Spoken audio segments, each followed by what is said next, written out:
Se você vivesse no mundo de Dark Souls 3 e alguém tocasse a sua campainha às 8 horas da manhã de um domingo, seria essa pregadora aqui. Livro debaixo do braço e a palavra da salvação engatilhada. Você já ouviu falar de Aldrich, o nosso salvador?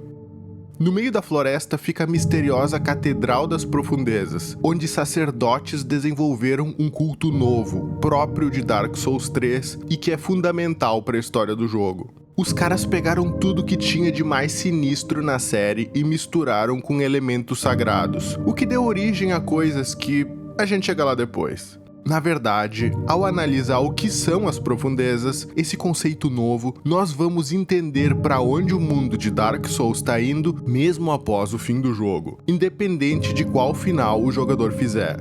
Vamos vislumbrar o verdadeiro final da trilogia Dark Souls.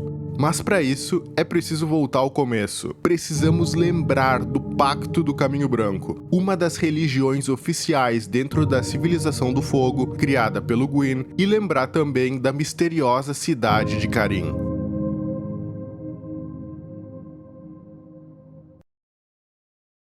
Logo no início de Dark Souls 1, conhecemos o Petrus de Thorland. Ele faz parte dos guerreiros guardiões da donzela Rhea. Essa donzela é filha de uma família real e tá numa missão em busca do Rito de Acendimento, um rito capaz de aumentar o poder das fogueiras que encontramos pelo jogo. O significado disso é o seguinte: essas fogueiras, que usamos como save point em toda a série, não são fogueiras de fogo normal, elas possuem uma relação com a chama primordial. Foi quando essa chama começou a apagar que Gwyn se sacrificou, com medo da Era das Trevas que iniciaria logo após o final do fogo. Assim, ele se tornou o primeiro Lorde das Cinzas. Rhea e seus guarda-costas fazem parte do Pacto do Caminho Branco, cuja função é alimentar essas fogueiras menores usando o rito de acendimento, que suponho ajuda a manter a chama primordial acesa. Em termos de gameplay, o Caminho Branco é um pacto de cooperação multiplayer, mas em termos de lore, é como se fosse a religião mais comum da Civilização do Fogo, um grupo especializado em magias de cura. Acontece que a Rhea tá numa situação muito mais dramática do que parece. O Petrus, um de seus guerreiros, é na verdade um psicopata. Além disso, ela também tá na mira do Lautrec, um outro infeliz proveniente da cidade de Carim. I am Knight Lautrec of Carim. Carim é uma cidade com lore muito escassa, mas que, sempre que é mencionada, passa a sensação de maldade, de um ambiente sinistro. A deidade principal de Carim é Velka, a deusa do pecado capaz de perdoar os atos contra os deuses. De acordo com a descrição do rito Voto de Silêncio, Velka, deusa do pecado, é uma deidade maléfica, mas versada em artes tanto novas quanto antigas e considerada altamente influente mesmo no âmbito dos deuses. Para mim foi muito impactante conhecer um outro sujeito proveniente de Carim no jogo, o Oswald, um sacerdote responsável por receber petições de acusação e pedidos de perdão. O cara é sinistro, para mim ele é a representação de como eu imagino a vibe da cidade de Carim. I am Oswald of Carim, the pardon. It is only human to commit a sin.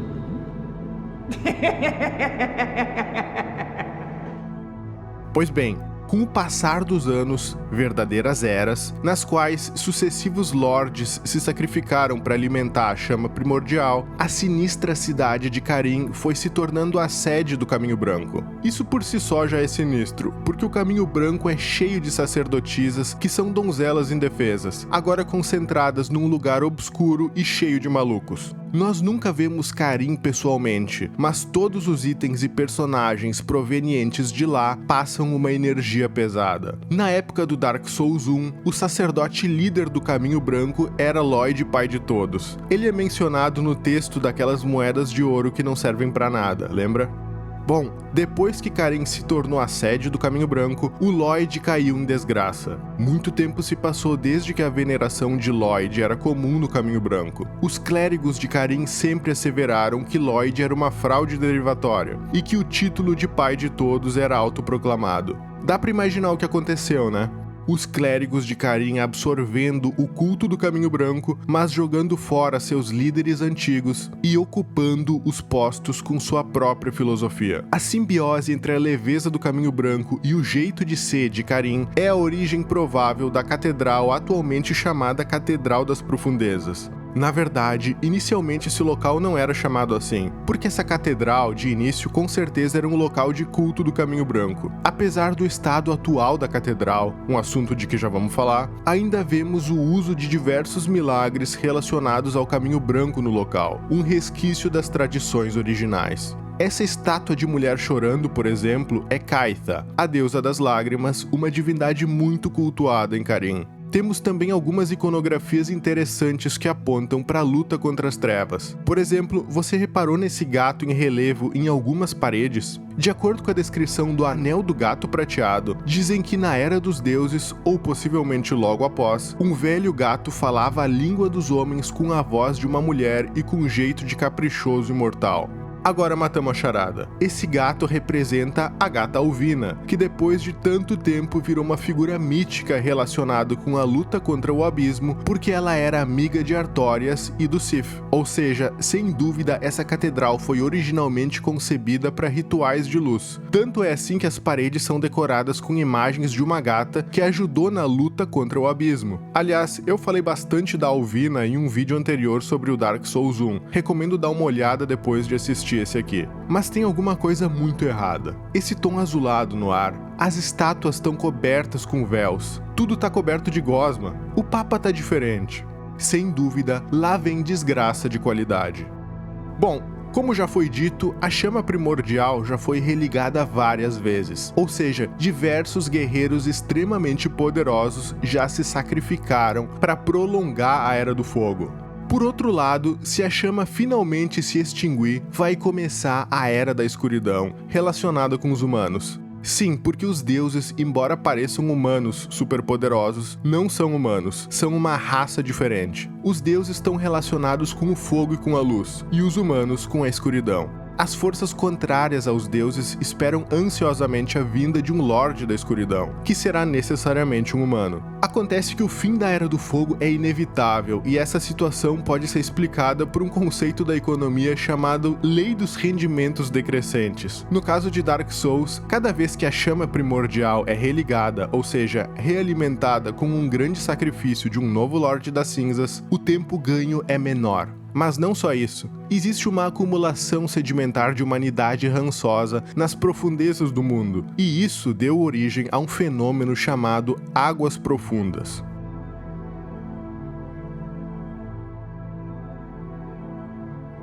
As profundezas ou águas profundas no contexto de Dark Souls 3 não são as profundezas de algum lugar em sentido genérico, como o fundo de um buraco. Não existe uma definição simples do que sejam essas tais profundezas, mas temos elas mencionadas em diversos itens, então vamos juntar tudo para montar o quebra-cabeça.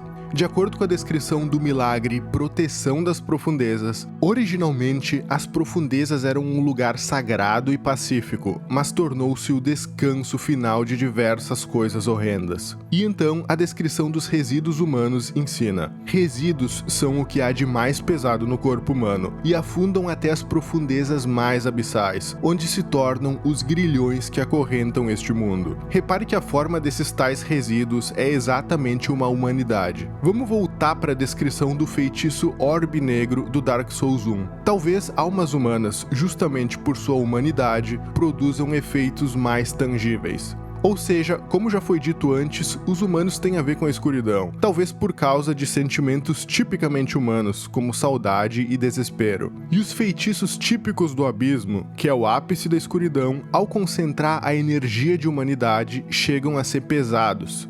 Em Dark Souls, a humanidade pesa em sentido literal, e aquilo que pesa afunda, e se afunda, fica acumulado no fundo. Antes a gente falou de um conceito da economia. Agora vamos falar de um fenômeno estudado na geografia, o assoreamento. Assoreamento consiste no acúmulo de sedimentos no leito de um rio, seja por desmoronamentos das margens, seja por poluição. O resultado do assoreamento é a elevação da linha d'água, diminuindo a navegabilidade, mas também causando transbordamentos.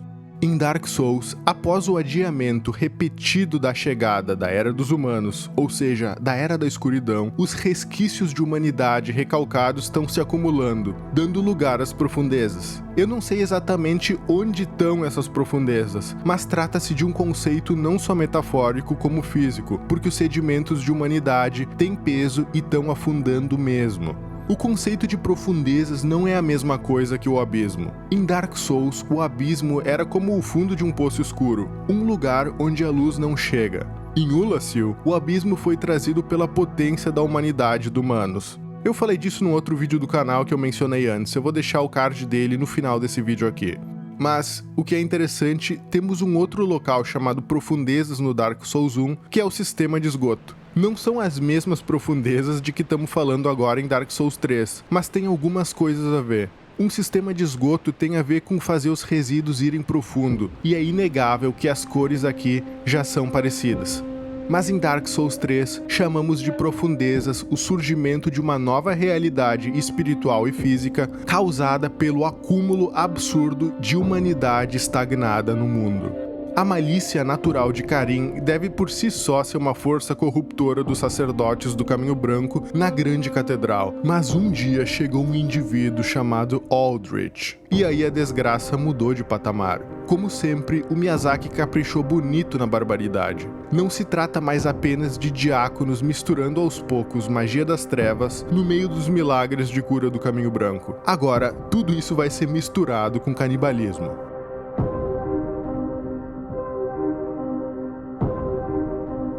O Hawkwood, aquele NPC desanimado que conhecemos no Santuário do Fogo no começo do jogo, nos conta um pouco sobre o Aldrich. What do you really know about these Lords of Cinder, these supposed legends?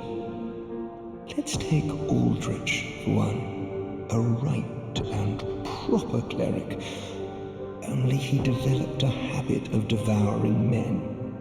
He ate so many that he bloated like a drowned pig, then softened into sludge. So they stuck him in the Cathedral of the Deep, and they made him a Lord of Cinder, not for virtue, but for might. Such as a lord, I suppose. But here I ask, do we have a sodding chance?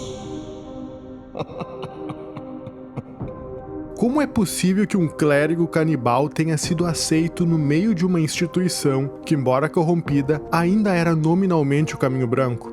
Talvez seja apenas isso, o fato de que eles já estavam corrompidos. Mas de certa forma, o que o Aldrich fazia não era tão diferente do que os campeões aspirantes a Lorde fazem. Certamente, ao devorar incontáveis vítimas, Aldrich ia acumulando a força das almas, exatamente como nós fazemos. O clero ficou fascinado com os poderes dele, e ele recebeu uma cama em formato de caixão gigante para acomodar a geleca em que ele se transformou. A ideia do canibalismo pode ser conectado com a escuridão, porque em Dark Souls, a escuridão tem a ver com as serpentes, que por sua vez, são conhecidas por sua gula e avareza. Como diz a descrição do Anel da Serpente Dourada, cobras são conhecidas como criaturas de grande avareza, devorando presas maiores que elas mesmas, engolindo-as por inteiro. A gula de Aldrich deve ter alguma coisa a ver com essa influência serpentina, talvez por ele ter uma afinidade natural com a escuridão. O canibalismo foi um costume que ele tentou espalhar dentro da igreja. De acordo com a descrição da Safira de Aldrich, Aldrich, infame por seu apetite por carne humana, aparentemente desejava compartilhar com outros o seu deleite ao sorver os últimos suspiros de vida de suas vítimas, regozijando-se com seus gritos. O Aldrich presenteou 2 desses anéis, um de safira e outro de rubi, para 2 seguidores que presumivelmente viraram essas 2 criaturas aqui depois de comer muita gente. De repente, as evangelistas começaram a circular pela Vila dos Mortos-Vivos adjacente à catedral. Parece que a palavra de Aldrich fez algum sucesso entre os vazios desgraçados. De acordo com a descrição do chapéu de evangelista, essas figuras são enviadas pela catedral. Essas professoras, todas mulheres, vieram para iluminar os habitantes do assentamento dos mortos-vivos e enviaram emissários no caminho do sacrifício. Na verdade, o objetivo das evangelistas ritualistas é convencer os adeptos a percorrer a estrada dos sacrifícios em peregrinação até a catedral para serem devorados por Aldrich. Esse poder de invocar um enxame de insetos é uma marca das profundezas, que são origem de animais nojentos e criaturas repugnantes. Alguns crentes das profundezas também são instigados a se imolarem em chamas, e nesse caso, eles tomam essas pílulas vermelhas que, de acordo com a descrição, são preparadas na Catedral das Profundezas por evangelistas que as fornecem aos seguidores para aliviar seu sofrimento ao queimarem. É complicado, elas mandam as pessoas se queimarem, mas fornecem anestésico. Tenso. E as evangelistas estão entre os únicos inimigos que têm falas. Oh, cleanse that bastard's curse. O chicote dentado é um instrumento muito usado nos rituais na capela da catedral, porque o procedimento deles necessita de poças de sangue. E assim, a catedral se tornou a Catedral das Profundezas, cultuando Aldrich como santo. Os devotos de Aldrich misturam milagres tenebrosos com milagres de cura clássicos do Caminho Branco. É como se o culto a Aldrich não fosse uma simples negação da Era do Fogo, mas uma subversão dela. A descrição do Tomo Divino das Profundezas explica que esse é um livro com histórias divinas para ensinar milagres para os diáconos, mas no qual foram adicionados posteriormente, na borda das páginas, contos proibidos.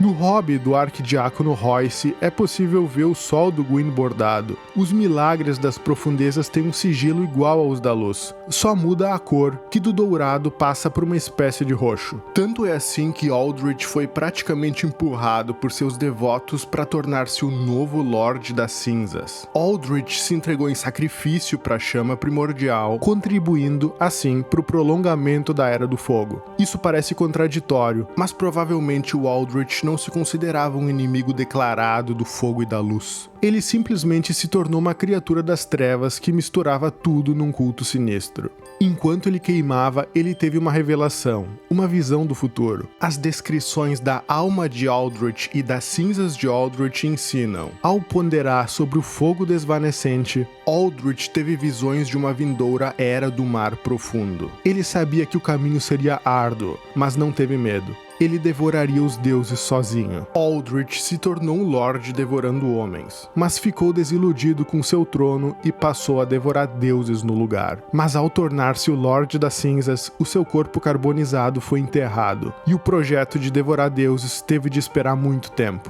Seus restos foram depositados no enorme caixão no centro da Catedral das Profundezas, e o arquidiácono Royce permaneceu velando seu descanso à espera de seu retorno. Na verdade, a hierarquia da Catedral das Profundezas possui 3 arquidiáconos, logo abaixo de Aldrich. Além de Royce, temos o arquidiácono MacDonald, que seguiu Aldrich quando ele foi revivido, e o arquidiácono Clint, que se tornou um adepto de Rosária, uma misteriosa deidade que está aprisionada na catedral.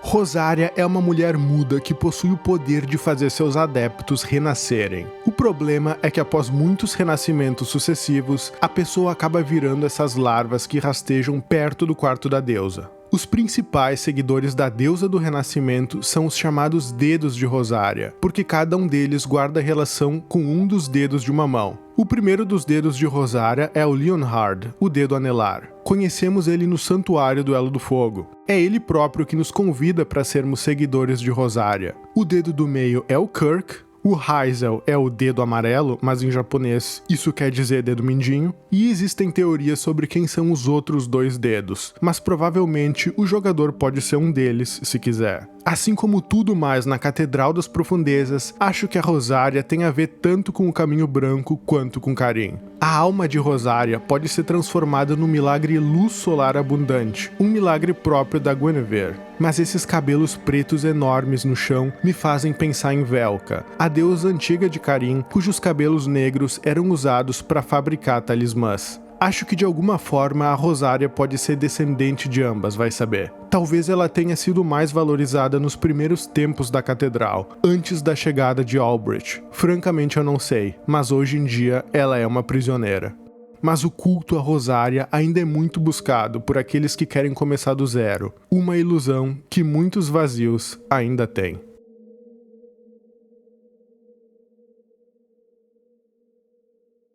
Não sabemos há quanto tempo Aldrich queimou a si próprio em sacrifício, nem se foi ele o último dos Lordes das Cinzas. Acontece que mais recentemente ganhou grande poder político no mundo de Dark Souls 3 a figura do Pontífice Sullivan. Esse indivíduo é originário do mundo de Ariandel, o cenário de uma das DLCs do jogo. Trata-se de um mundo guardado dentro de uma pintura. Em Dark Souls, os mundos dentro de pinturas são como exílios, onde vão parar os excluídos ou desesperados. Difícil dizer como Sullivan nasceu num lugar desses, mas ele conseguiu sair. Originalmente um mago, ele aperfeiçoou seus poderes ao estudar o fogo profano escondido na metrópolis subterrânea embaixo do Vale Boreal. Esse fogo foi originado por alguma ação dessas mulheres aqui, mas isso é outro mistério. Na minha opinião, deve ser algo parecido com a criação do Fogo do Caos, que no Dark Souls 1 nasceu da tentativa mal sucedida de recriar a primeira chama. Assim, Sullivan carrega duas espadas, uma com a luz dos magos, que é o que ele realmente é em primeiro lugar, e outra com o fogo profano. Mas por que ele é tão importante? Bom, depois de tantos ciclos sucessivos de Lordes das Cinzas se sacrificando para prolongar a Era do Fogo, a família real da vez, que domina a cidade de Lothric, a capital do jogo, ficou obcecada em gerar um herdeiro capaz de ser o próximo Lorde das Cinzas. Acontece que os dois irmãos príncipes de Lothric, quando chegou a vez deles, ou melhor, a vez do mais velho, decidiram simplesmente não fazer nada e deixar o fogo apagar. É essa a situação que dá origem ao início do jogo. Inicialmente, por meio da mágica do sino no topo do Santuário do Elo do Fogo, os últimos Lordes das Cinzas, todos enterrados e obviamente carbonizados, foram revividos para que eles ligassem o fogo novamente. São os chefes principais do jogo. A ideia é que se eles foram capazes de religar a chama, eles poderiam fazer isso de novo. Repare no nível da decadência do mundo. Depois de tantos ciclos de realimentação da chama, não tem mais de onde tirar grandes campeões capazes dessa proeza, a ponto da solução ser desenterrar os mortos e pedir para eles fazerem isso de novo.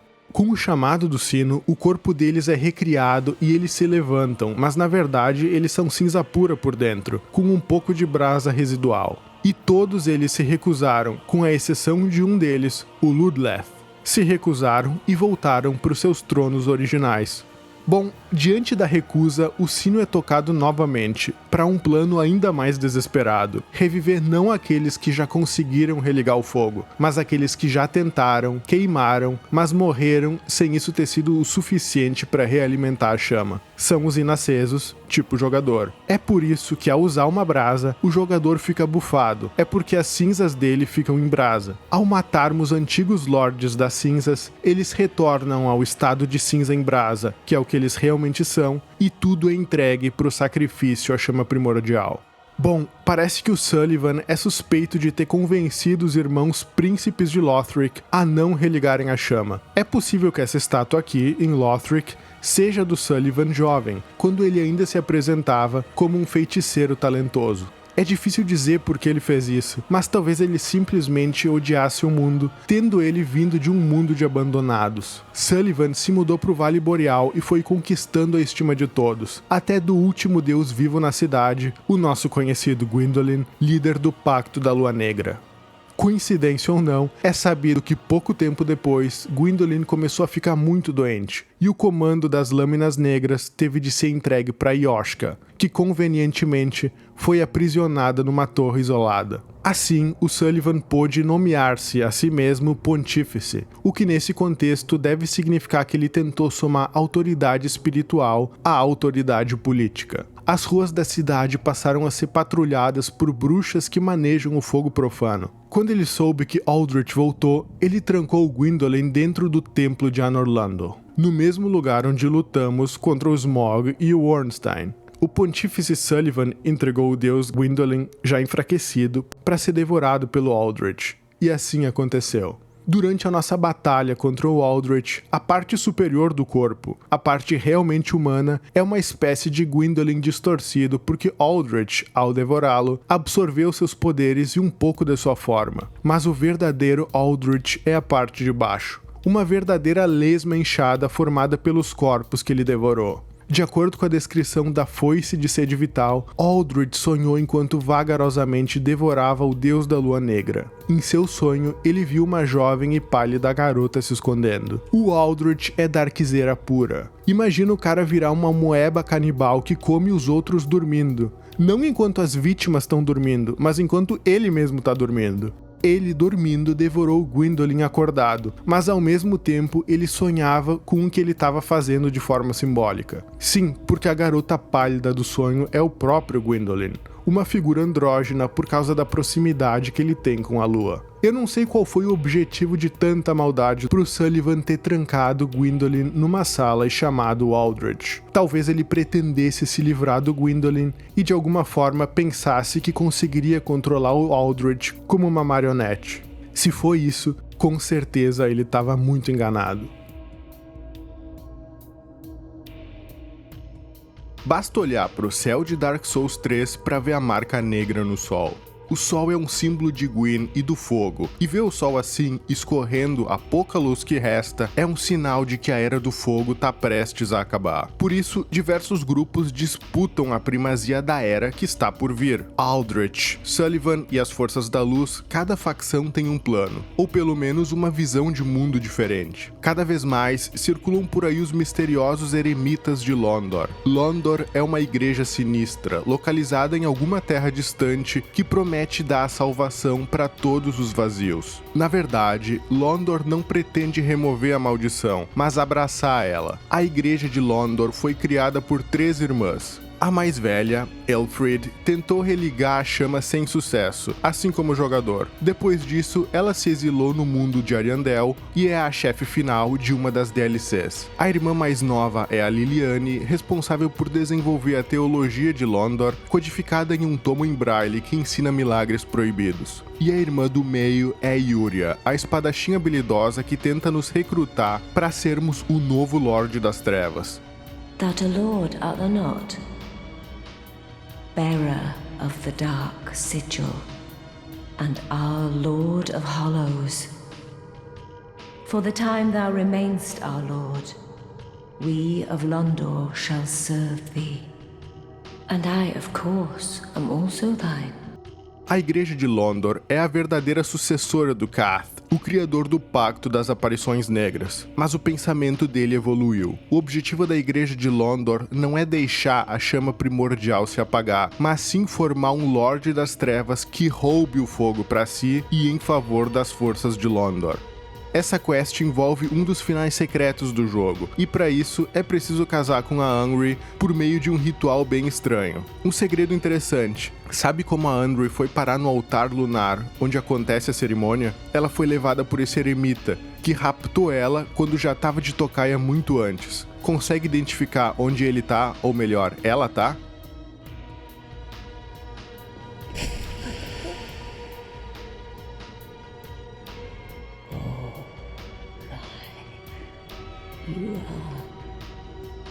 Pouco se sabe sobre Londor, mas assim como aconteceu com a Catedral das Profundezas, o surgimento de Londor também bebeu muito nas tradições de Carim. Eu digo isso porque o milagre Voto de Silêncio é ensinado por meio do Tomo Divino de Londor. Mas aí que tá, Voto de Silêncio é originalmente um rito secreto de Velka. Aprendemos isso na descrição do mesmo milagre em Dark Souls 1. Velka é talvez a personagem mais misteriosa de toda a série, uma verdadeira irmã espiritual da Rainha dos Olhos da Noite de Elden Ring.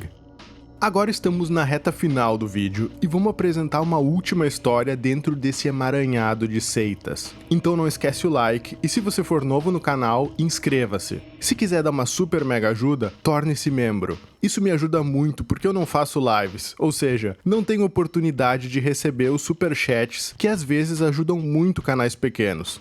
Obrigado e vamos em frente.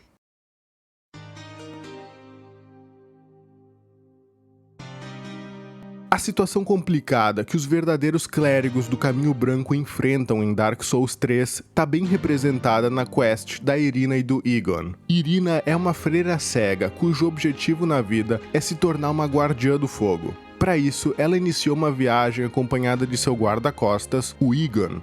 Na Carim de Dark Souls 3, virou costume os cavaleiros dedicarem a vida inteira à proteção de uma única donzela. Nós encontramos a Irina presa numa cela e o Egon sentado do lado de fora sem fazer nada para ajudar. Ah. Taken an interest in her, have you? Well, she's a lost cause. Couldn't even become a firekeeper. After I brought her all this way and got her all ready. She's beyond repair, I tell you. O resgate fica por nossa conta e dá pra ver que ela tá sendo possuída pelas profundezas. The dark surrounds me, nibbles at my flesh. Little creatures, they never stop biting. So please, hold out your hand and touch me.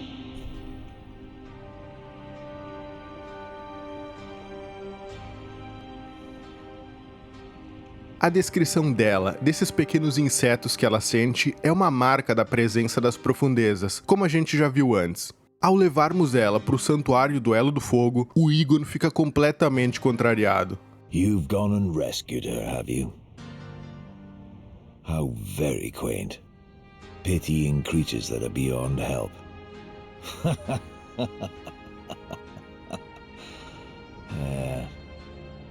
Very well. I'm sick of looking after her at any rate. I am Egon, a knight of Carim. I am allied to you for as long as you assure the girl's safety. And only for that long.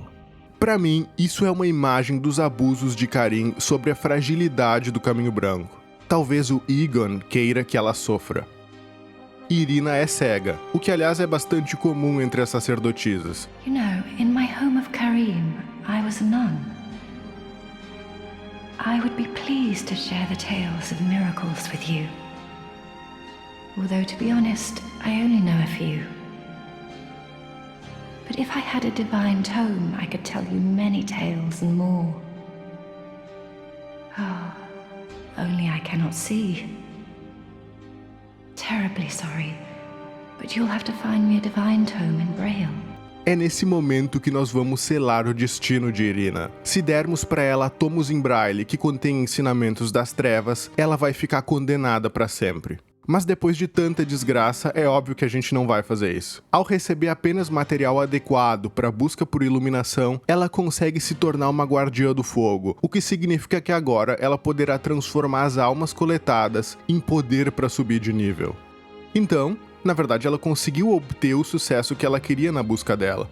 E depois de tudo isso, para onde foi o Egon? Podemos encontrá-lo morto no mesmo local onde a Irina estava presa, muito próximo à estátua de Velka, a deusa acariana do pecado. Talvez o arrependimento de ter tratado Irina tão mal tenha corroído ele por dentro. Quem sabe, ele quis ir até a estátua de Velka para pedir perdão. Mas a culpa de Egon só vai acelerar o afundamento do mundo na visão do Aldrich. Os sentimentos humanos, como culpa e nostalgia, só deixam a alma humana mais pesada, formando resíduos que afundam até o coração da Terra. There is one thing that you should know. There is a darkness within man, and I am afraid you will peer into it. Whether the fear will spark self-reflection or a ruinous nostalgia. Não importa quanto tempo a chama primordial ainda resista, a acumulação subterrânea de chorume não para de aumentar e subir. Lembra da deusa Kaitha, muito cultuada em Carim e com várias estátuas na Catedral das Profundezas? Dizem que os anéis de lágrima azul e vermelha são feitos com lágrimas dessa deusa. Sabia que a mistura de azul e vermelho é púrpura, a cor das profundezas? Não sei, mas eu chego a pensar que, metaforicamente, o mar profundo seja feito das lágrimas da deusa do sofrimento por causa da história triste dos homens. Mesmo que o fogo persista, vai ser uma chama trêmula e rodeada de umidade, num mundo púrpura escuro. Essa foi a visão de Aldrich e de seus seguidores, aqueles que enxergam além do fogo, até a Era das Águas Profundas. Espero que você tenha gostado do vídeo. Aproveite para também ver esse vídeo anterior aqui sobre a história do Artorias e se quiser dar uma olhada também na série completa sobre Bloodborne. Valeu e até breve.